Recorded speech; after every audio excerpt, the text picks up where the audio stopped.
2025 கோடை விடுமுறைக்கு எங்களுடைய சிற்றுந்தில நோமந்தி என்ற இடத்துக்கு சென்று கொண்டிருந்தோம். குடும்பமாகவே பயணம் செய்யறதால செல்லுற வழிகள்ல நல்ல அழகான இடங்கள் அல்லது முக்கியமான இடங்கள் தெரிஞ்சால், போற வழியில கண்டால் அந்த இடத்துல நிறுத்தி அந்த இடத்த சுத்தி பார்த்துட்டு போறது எங்களுடைய வழக்கமா இருக்கும். அதிகமாக எங்களுடைய கண்ணுக்கு தென்படுறது சிற்றூர்களுக்குள்ள நகர்ந்து செல்லும் பொழுது அங்க இருக்கிற தேவாலயங்கள் தான். அப்படித்தான் 27,440 டிபார்ட்மெண்ட்டை கொண்ட எக்குய் என்ற ஒரு ஊர்ல அமைந்திருந்த எக்லிஸ் நோத்ருதாம் து லசோம்சியோன் என்ற ஒரு தேவாலயத்துக்கு சென்றிருந்தோம். இந்த தேவாலயம் மிக பழமையான தேவாலயமாக இருந்ததோட நாங்கள் செல்ற நேரத்துல அங்க யாருமே இல்லை. கிட்டத்தட்ட அது ஒரு மதிய நேரமா இருக்கும். அந்த நேரத்துல யாருமே அந்த தேவாலயத்துக்குள்ள இருக்கல. ஆனால் தேவாலயம் திறந்திருந்தது. அந்த தேவாலயத்துக்குள்ள தேவனுக்கான கீதம் எங்கள் காதுகள்ல மென்மையாக கேட்கிற வண்ணம் அங்க ஒலிக்கப்பட்டு கொண்டிருந்தது. அமைதியான அழகான பழமை வாய்ந்த ஒரு தேவாலயத்துக்குள்ள நுழையும் போதே ஒரு வித்தியாசமான உணர்வு வந்தது. பழமைக்குள்ள எப்பவும் நுழையும் பொழுது மகிழ்ச்சி தான். அந்த தேவாலயத்தை தான் காட்சிப்படுத்தி கொண்டிருக்கிறேன். உள்ளுக்கு வாங்கோ, அதுக்குள்ள போய் அந்த தேவாலயம் சார்ந்த முக்கியமான விடயங்களை பார்க்கலாம். ஒரு சிறிய ஊர்ல அமைய பெற்ற தேவாலயம் என்றதாலையும், மிகவும் புகழடையாத தேவாலயம் என்பதாலையும் இணையத்துல இதற்கான பெரிய விளக்கங்கள் எனக்கு கிடைக்கப்பெறல. நான் கண்ணால பார்த்து மகிழ்ந்த விடயங்களை உங்களோட பகிர்ந்து கொள்வதோட முடிந்த அளவுக்கு இதனுடைய சில முக்கிய விடயங்களையும் கூறி விடுறேன். இந்த தேவாலயத்துக்குள் நுழையும் போதே அதனுடைய பழமை எங்களுக்கு மிக தெளிவாக தெரிஞ்சது. அங்க இருந்த மணி, தேவனுடைய சிலைகள், புனிதர்களுடைய சிலைகள், அந்த சிலைகள் செய்யப்பட்ட கற்கள், அந்த கற்கள்ல ஏற்பட்டிருந்த பிளவுகள் என அதனுடைய பழமையை பறைசாற்றி இருந்தது அந்த தேவாலயம்.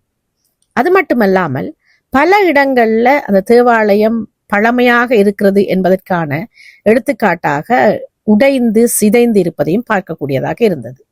இந்த தேவாலயத்தை புதுப்பிக்கிறதுக்காக அந்த ஊர் மக்கள் முயற்சி செய்கிறார்கள் என்பதும் தெரிய வந்தது.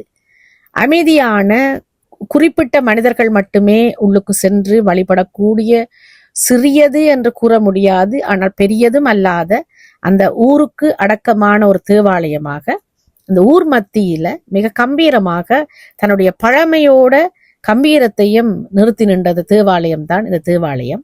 இதற்குள் இயேசு கிறிஸ்துவின் சிலுவை அமைக்கப்பட்டிருக்கிறது கருவறை என்ற முக்கிய தளத்துல. அதற்கு அடுத்ததாக நிறைய புனிதர்களுடையதும் சந்த் ஆன் எ லா வியர்ஜ் என்று சொல்லப்படுகிற மரியா அம்மையுடைய சிலையும் அமைக்கப்பட்டிருந்தது. அதோட வியர்ஜ் ஆ l'enfant dit Notre-Dame d'Aiguille என்று சொல்லி கன்னி மாதா குழந்தையோட காட்சி கொடுக்கும் ஒரு சிலையும் அங்கு இருந்தது. Sainte Marie Madeleine dite Sainte Marie d'Égyptienne என்னும் ஒரு சிலை. இப்படியாக நிறைய தெய்வ சிலைகள் அங்கு காணப்பட்டது. ஒவ்வொரு சிலைகளும் ஒவ்வொரு காலப்பகுதியில் அங்கு அமைக்கப்பட்டிருக்க வேண்டும் என்று நான் நினைக்கிறேன். இதனுடைய வரலாற்று செய்திகள் துல்லியமாக எங்குமே கிடைப்பதாக இல்லை. நான் சொல்லது போல புகழ்பெற்ற விடயங்களுக்கு மட்டுமே இந்த உலகம் முக்கியத்துவம் கொடுக்குதே ஒழிய பழமைகளுக்கு முக்கியத்துவம் கொடுப்பது மிக அரிதாக இருக்கிறது. இந்த தேவாலயத்தை பார்த்த பொழுது எங்கள் நாட்டில் இருக்கும் சங்கிலியன் தோப்பு, சங்கிலியன் மந்திரி சபை அப்படியான இடங்களும் இப்படியாக பழமை அடைந்து சென்று கொண்டிருக்கின்றது. ஆனால் அதை மீளுருவாக்கவோ அதனுடைய வரலாற்று செய்திகளை மீட்டு கொண்டு வரவோ தமிழர்களாகிய நாங்கள் யாரும் உட்படவில்லை என்பது மிக கவலைக்கான விடயம். ஆனால் இந்த ஊர் மக்கள் எங்களைப் போல தங்களுடைய தேவாலயத்தை கைவிடாமல் அதை மீளுருவாக்கம் செய்யறதுக்கு முயற்சி செய்கிறதாக அதுல சொல்லப்பட்டு இருந்தது. இத்தேவாலயம் 1310 ஆண்டிலிருந்து 1313 ஆண்டு வரையிலாக கிட்டத்தட்ட 3 ஆண்டுகளில் கட்டி முடிக்கப்பட்டிருக்கிறது.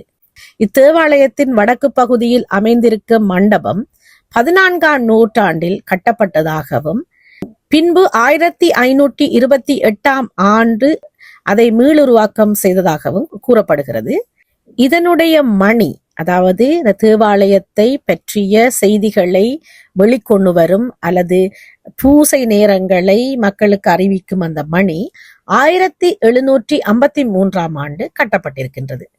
அதோடு வேறு சில பகுதிகளும் 1767ஆம் ஆண்டிலிருந்து 1768 ஆண்டு காலப்பகுதிகளில் மீளுருவாக்கம் செய்திருக்கிறார்கள். இப்படியாக இந்த தேவாலயம் பல முறை மீளுருவாக்கம் செய்யப்பட்டாலும் இன்று பல நூற்றாண்டுகள் கழித்தும் அது மிக ஒரு புனிதமான தேவாலயமாக நிற்பது பெருமையாக இருக்கின்றது.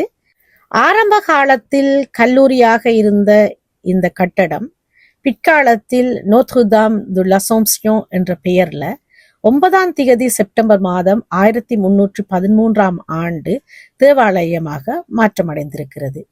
இந்த கல்லூரியை கட்டியவர் எங்குராட் து மரினி என்பவர். இவர் பிலிப் லுபெல் என்பவருக்கு ஃபைனான்ஸ் மினிஸ்டராய் இருந்திருக்கிறார். அதன் பின் இந்த கல்லூரியானது தேவாலயமாக மாற்றம் பெறுகிறது. 1315 ஆண்டு எங்குராண்ட் து மரினி என்றவர் தூக்கிலிடப்பட்டதாகவும் அவருடைய உடல் இந்த தேவாலயத்துக்குள் தான் வைக்கப்பட்டிருக்கிறது என்பதையும் விக்கிபீடியா சொல்வதாக கூறுகின்றது. இப்படியாக பல வரலாற்று செய்திகளை தன்னகத்தை கொண்டுள்ள இந்த தேவாலயம் 27,440 டிபார்ட்மெண்ட்ல எக்யூ என்ற ஊர்ல அமைக்கப்பட்டிருக்குது. மிக அழகான தேவாலயம் தான். இதற்காக மட்டுமே கட்டாயம் போய் பார்வையிடும் அளவுக்கு அவ்வளவு பெரிய விசேடமான செய்திகள் உள்ளே இல்லை என்றாலும் செல்லும் வழியாக இருந்தால் நீங்கள் சென்று கண்டு களிக்கலாம். அதற்காகத்தான் இதை காணொளிப்படுத்தினேன். உங்களுக்கு இந்த காணொளி பிடித்திருக்கும் என்று நினைக்கிறேன். கிறிஸ்தவர்களாக இருப்பவர்களுக்கு முக்கியமாக இந்த காணொளி பிடிக்கும் என்று நினைக்கிறேன். இன்னொரு காணொளியில் உங்களை சந்திக்கும் வரை உங்களிடமிருந்து விடைபெறுவது உங்கள் பிரியாளவன். நன்றி, வணக்கம்.